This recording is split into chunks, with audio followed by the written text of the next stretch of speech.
नमस्कार दोस्तों, कैसा है आपका आज का दिन। चलिए कोई बात नहीं, कैसा भी हो, पर आपके दिन को एकदम बेहतरीन बनाने के लिए आ चुका है एसबीएसई मैथ साइंस पॉइंट लेकर डॉक्टर मनोहर रे की किताब से। आज कक्षा 9 प्रश्नावली 1.1 नहीं है भैया, ए है। ठीक, चलिए देखिए, इससे पहले हमने आपको जो बेसिक का वीडियो दिया था वो आपने देख ही लिया होगा।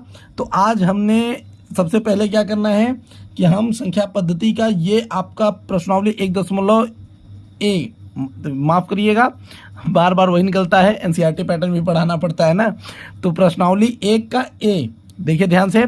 तो इसका सबसे पहला क्वेश्चन आपका दिया हुआ है कि 20 और 40 के बीच समस्त धन पूर्णांक लिखिए, वो भी सम धन पूर्णांक लिखने हैं।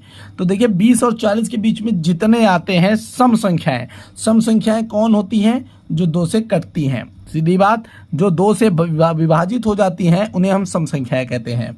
तो देखिए इस 20 और 40 के बीच में आपका 22 ऐसा संख्या है जो 2 से कट जाएगा, 24 ऐसा है जो कि 2 से कट जाएगा, 26 ऐसा है जो कि 2 से कट जाएगा, 28 ऐसा है कि जो कि 2 से कट जाएगा, 30 ऐसा है जो कि 2 से कटेगा, 32 ऐसा है जो कि 2 से कटेगा, 34 ऐसा है जो कि 2 से कटेगा, 36 ऐसा है जो कि 2 से कटेगा, और 38 भी ऐसा है जो कि आपका 2 से कट जाएगा दोस्तों। तो ये रहे आपके 20 और 40 के बीच के सभी समस्त धन पूर्णांक। अब देखिए 1 से 10 तक अभाज्य धन पूर्णांक लिखने हैं, धन पूर्णांक लिखने हैं, वो भी अभाज्य। अभाज्य क्या होते हैं? जो केवल खुद से और 1 से भाग हों, उन्हें हम क्या कहते हैं? अभाज्य पूर्णांक कहते हैं। और वो भी पॉजिटिव में लिखना है, तो 1 से 10 के बीच में।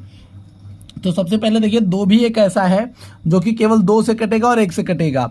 उसके बाद हम क्या देखते हैं बच्चों कि हमारे पास 3 भी ऐसा है कि जो कि खुद से एक कटता है और उसके बाद 1 से कटता है। 5 भी ऐसा है जो खुद से कटेगा और 1 से कटेगा, अलावा इसके किसी से नहीं कटता है। और 7 है। उसके बाद आपका 8 है, तो 8 देखिए 2 से कट जाता है, 4 से भी कट जाता है, 9 खुद से भी कटता है, 3 से भी कटता है। तो ये दोनों नहीं होंगे, तो बस 2, 3, 5, 7 ये आराम से आप एकदम दिमाग में एकदम फिट एंड फाइन करके एकदम भर लीजिए।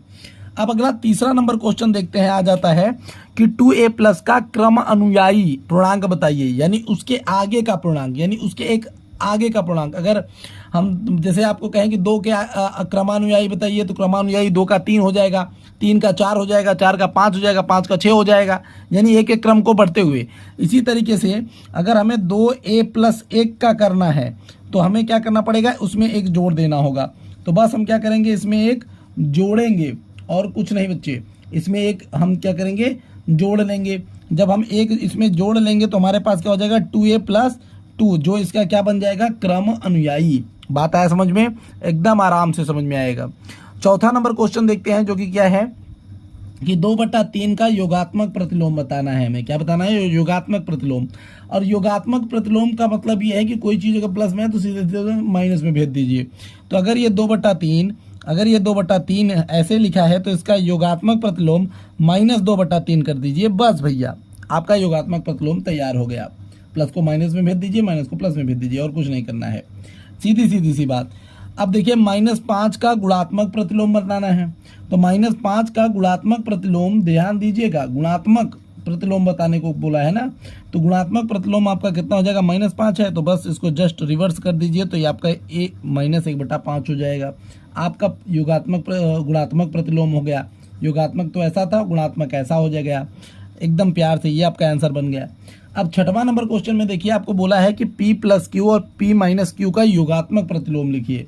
तो ज़्यादा कुछ भी मत करिए, बस इसके आगे आपको क्या करना है? बस माइनस लगा दीजिए। दोनों के आगे आप माइनस लगा दीजिए और आपका काम भैया फिट एंड फाइन हो गया। और आपके पास क्या आ गया भैया? आपके पास योगात्मक प्रतिलोम आ गया। ये आपका P+Q का हो गया और ये आपका P-Q का हो गया, एकदम आराम से। अब 7वां नंबर क्वेश्चन की बात करते हैं, ध्यान से देखिएगा। 7वां नंबर क्वेश्चन क्या बोल रहा है कि यक्स के किस मान के लिए 5 गुणते 3 गुणते 2, ध्यान से देखिएगा क्या बोल रहा है, मैं लिख के दिखा दे रहा हूँ कि 5 गुणते 3 गुणते 2, और फिर बराबर करके आपको दे रहा है 5 गुणते 3, और ये फिर गुणा x, कथन सत्य है। तो यहाँ पे x का जो है, एक तरीके से x का मान आपसे पूछा जा रहा है। तो देखिए आपका 5 ऐसे हो जाएगा, और 3 दूनी 6 आपका ये हो गया, 5 तिहाई 15 आपके लिए ये हो गया, और ये आपके पास गुणा हो गया।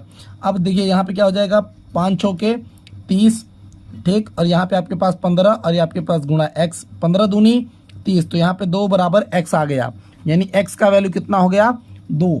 सीधा सीधा सा बात था और ये आपका खत्म हो गया। अब यहीं पर आपका प्रश्न संख्या 8वां देख लीजिए।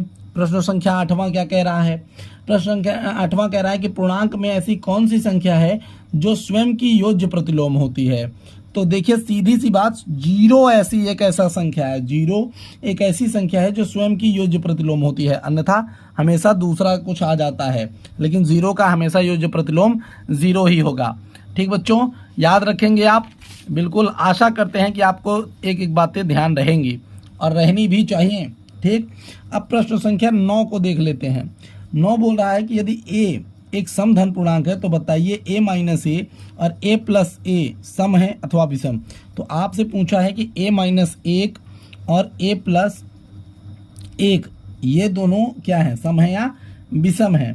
सीधी सीधी सी बात पूछ लिया है।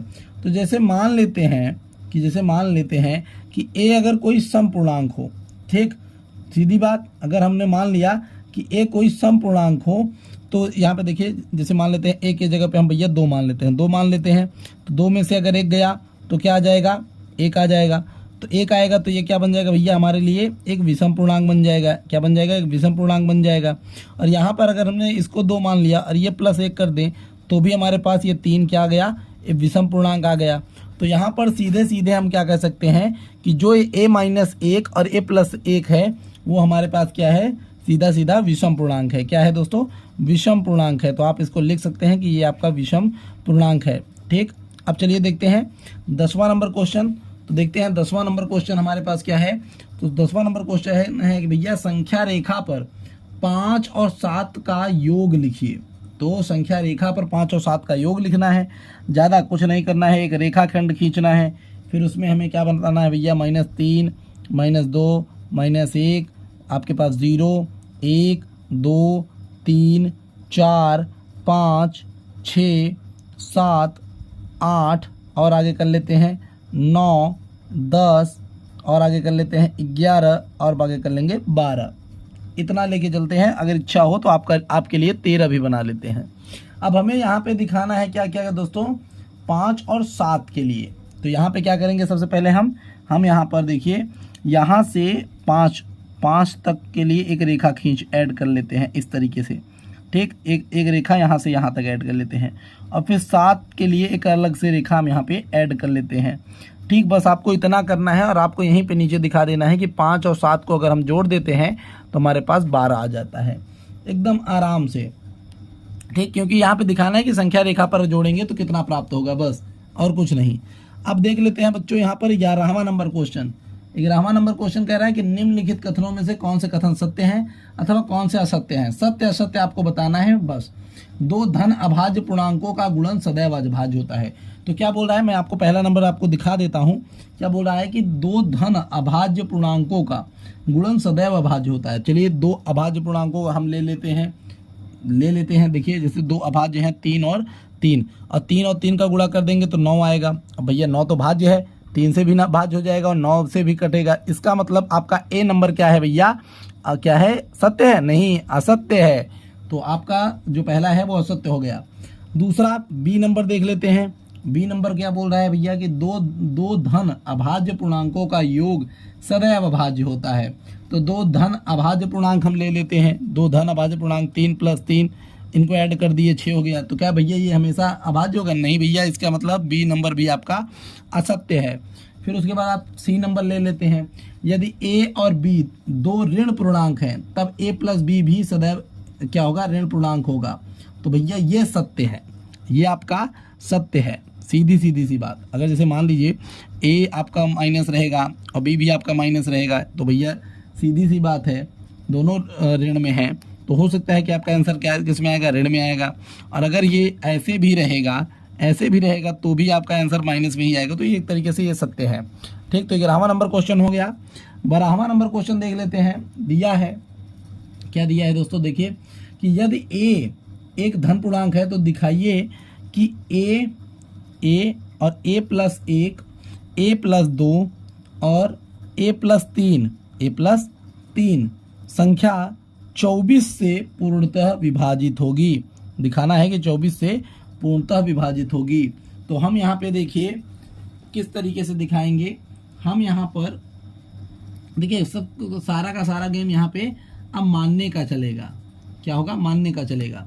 देखिए अगर 4 क्रमागत पूर्णांक हैं, ठीक, सीधी सी बात, अगर 4 पूर्णागत मतलब क्रमागत हैं तो एक इसमें से क्या होगा? 4 से कटेगा। एक तो पक्का है इससे 4 से कटेगा, और एक 3 से कटेगा, एक 2 से कटेगा।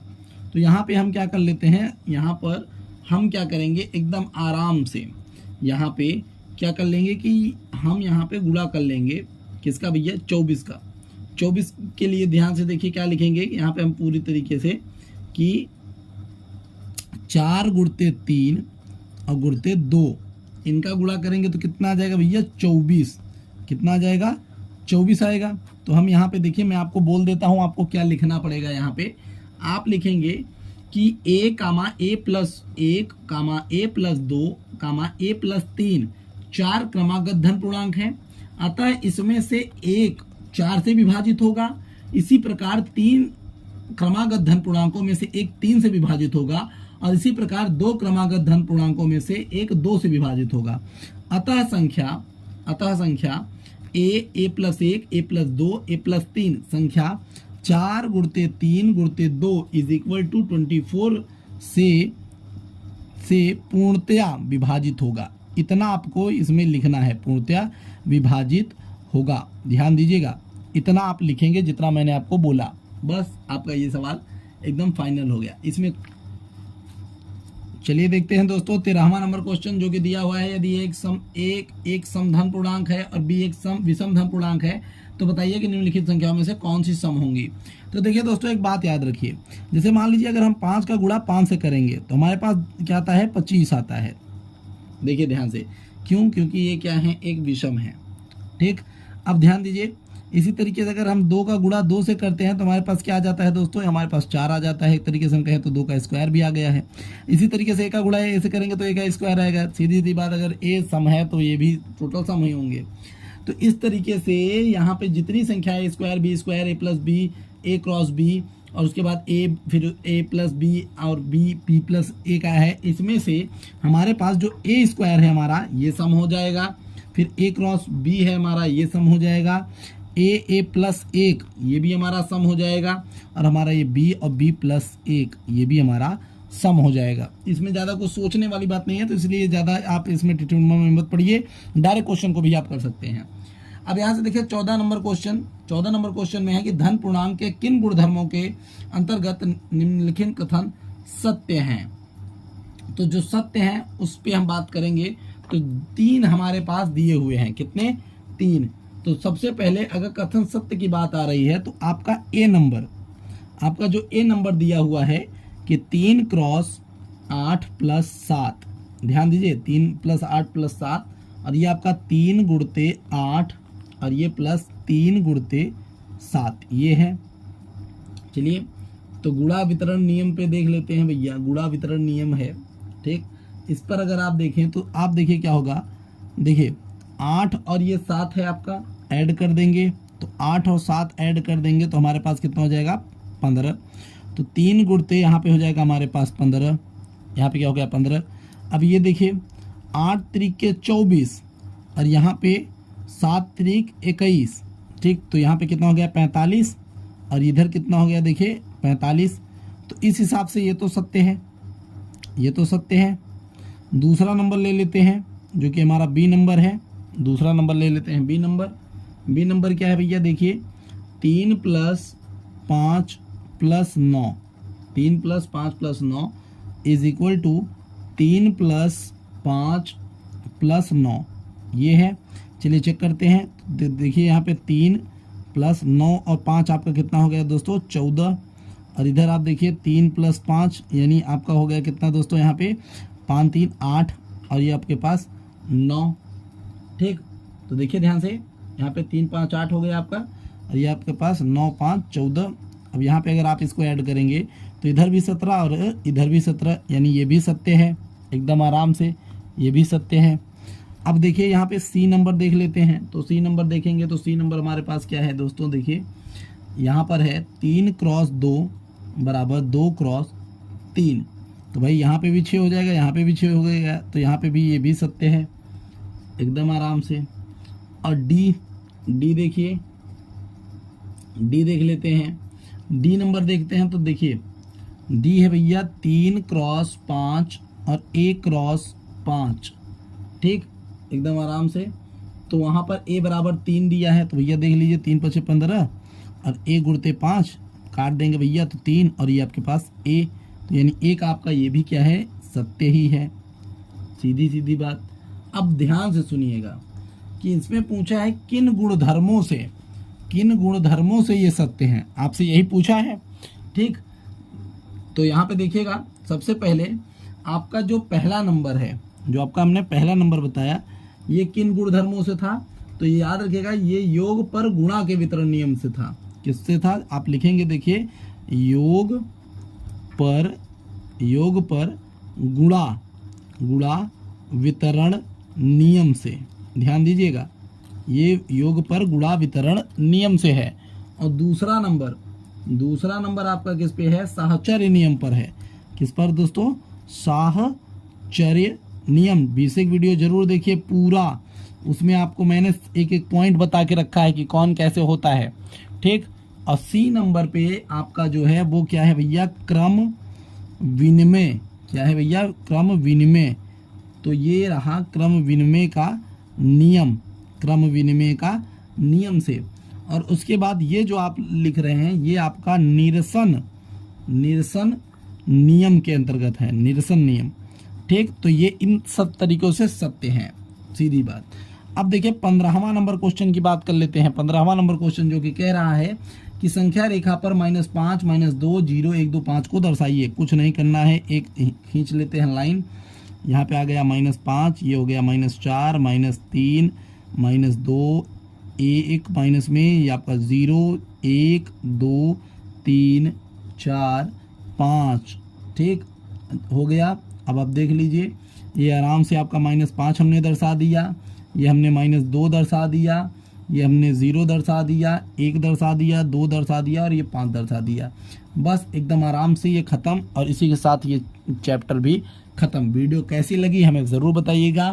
साथ ही साथ हमारी सारी वीडियोस देखने के लिए हमें सब्सक्राइब करना मत भूलिएगा। मिलेंगे आपसे अगली वीडियो में, तब तक के लिए जय हिंद, जय भारत।